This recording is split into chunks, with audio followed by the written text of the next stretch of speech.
XCOM is it's a really beloved franchise, and it's one that, personally means a lot to me. It's a game that I treasured years and years ago, and so it's super exciting to be able to come back and sort of reinvigorate the franchise with a new entry that really adheres to the tenets of what made the original games so special.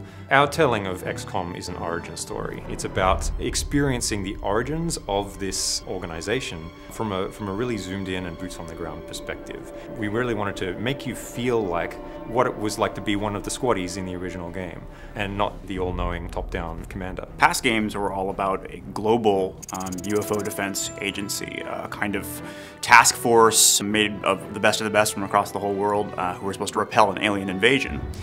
In XCOM, our game, which is its own kind of new origin story that follows its own timeline, XCOM begins as a United States federal task force built out of intelligence officers from the CIA and DIA. Their job is to repel an invasion from within the country. They're being infiltrated and they know it. We've taken a lot of the mythos that had been previously established and sort of reimagined it or re-engineered it, like sort of the very small, humble roots of the organization before it became this globe-spanning, globally funded anti-alien defense force. We wanted the aliens in XCOM to be unique and be compelling and surprising. Portray them not as your archetypical nasty, snarling monster alien, but by sort of looking to a very technology-based aesthetic. One of their primary goals in being here is actually to terraform our world, to transform it into something that's for them. At first, you see small little signs, like small little bits of cancer sort of starting to grow and form and grow in our world. And it seems very kind of jagged and sort of very disruptive, but that's because it's youthful, and our world are very much like oil and water, or kind of like matter and antimatter. They kind of fight each other.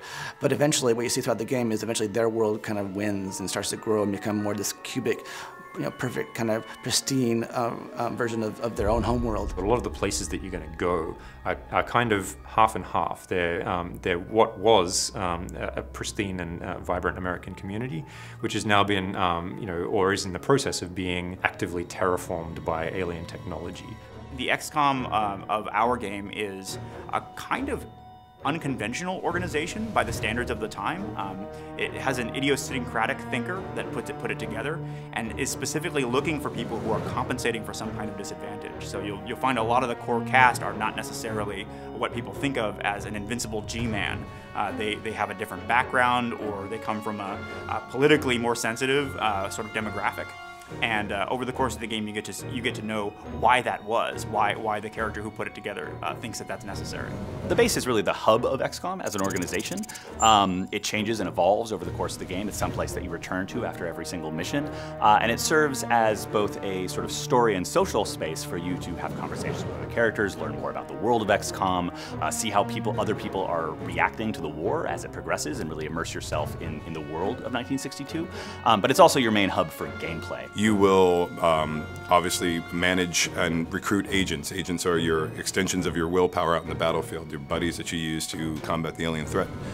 You'll be upgrading their powers, leveling them up. It's very sort of RPG-esque. The research area, for example, is where the scientific staff live. You're able to engage in the research economy through spending Illyrium on various designs. Most of them are based on captured alien technology, and so Dr. Weir helps you understand what the sort of strengths and weaknesses of each of those tools are, and you get to be the one who decides which ones you want to take. Or the map room run by Angela, where you can survey all of the different emergencies that are currently taking place in the US where XCOM might be dispatched. When you go and use the map, it'll be populated with a variety of opportunities, which are the missions that you can go on. Imagine it like an RPG world map, where quests, come and go. There's primary quests and secondary quests. There are backbone missions that drive the plot forward, and there are dozens of other kind of strategic opportunities that pop up. And if you take one, you may lose the other. The country itself will start to change over. You'll see where the outsiders have encroached across the map of America, where you've lost territory, where it's been fighting back. So it has a very sort of dynamic feel of the ebb and flow of the front lines. The primary impact of choosing one mission over another is economical, meaning it affects the core player growth curve. You can decide to invest in this piece of research and not that, or this agent power and this agent upgrade, and let another one atrophy. As a result, individual players can kind of customize the sort of array of options they've got in the field based on those choices, the choices inside the base.